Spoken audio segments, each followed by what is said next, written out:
Welcome to the weekly Metals, Money, and Markets update for the week ending Friday, October 28th, hosted by Mickey Fulp, the Mercenary Geologist, and from miningclips.com, I'm Erick Bertsch. Hi, Mickey. Hello, Eric. Wow, what an end to the week. Midday, volatility abounded when the FBI made an announcement that they were going to reopen Hillary's email case. Well, it was a very mundane week until this morning when U.S. GDP numbers came in much higher than expected. The markets rocked up, this is the U.S. markets, that is, and gold went down.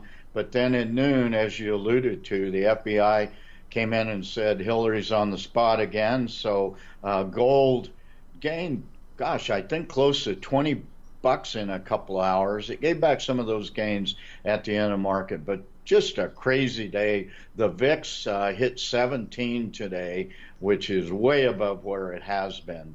Let's get on to the metals. Gold closed the week at 1275, up less than 1%. Silver had a good week, up 17 to 1775. The real winner for the week in precious metals was platinum. As we thought it would be, it is correcting with respect to the other precious metals, closed at 978, up almost 5%. Meanwhile, palladium was flat, lost a little bit less than 1% at 617. The other good performer was copper, up almost a dime over the week, but I would caution that the forward curve for copper is very flat, so it does not look like at this point the markets expect it to have staying power. Right, and I guess we aren't really seeing that any big signs of global growth, and it generally is tied to that as a bellwether. Moving on to energy, actually both oil and uranium lost a fair bit this week. They both lost about 4%. It's not unexpected for oil. This OPEC production cut deal is really starting to fall apart, with Iran and Iraq both claiming that they are out of this because their production levels have been underestimated. And uranium, once again, lost 4% over the week. This is the seventh week loss in a row.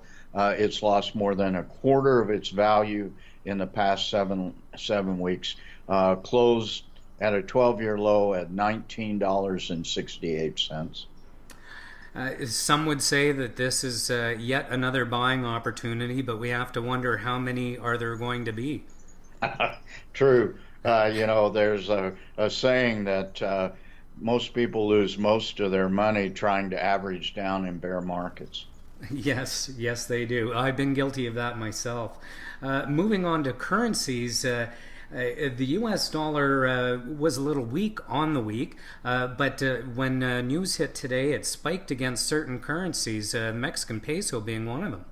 Well, overall it was down, but with the idea that this is going to hurt Hillary's election results, the Mexican peso took a hit because Trump's going to build a wall and the Mexicans going to pay for it.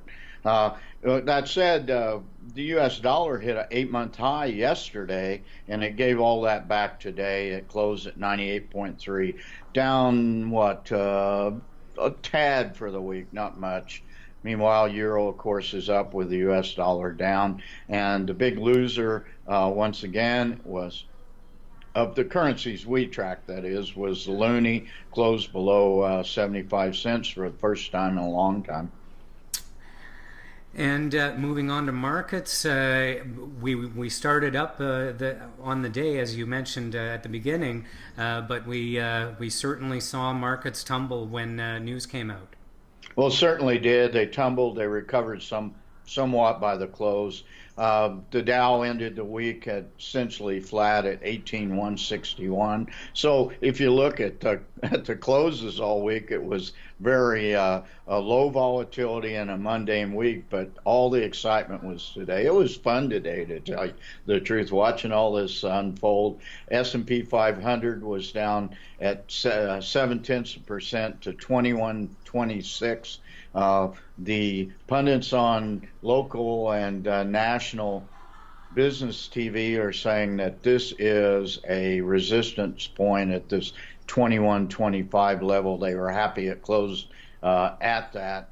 NASDAQ down more than 1% over the week at 51.90. Meanwhile, the big loser, and once again, we kind of foreshadowed this in our weeklies over the last couple of months, that we expected a pullback in the Toronto Venture Exchange as some immense amounts of smart money private placement paper with a 4-month-old is starting to hit the streets. And despite the rise in gold this week, Venture Exchange is continuing, I should say, to make lower lows and lower highs since it reached its high of 846 back in early August, down to 775, 2% loss over the week. I kind of expect this to continue for a while.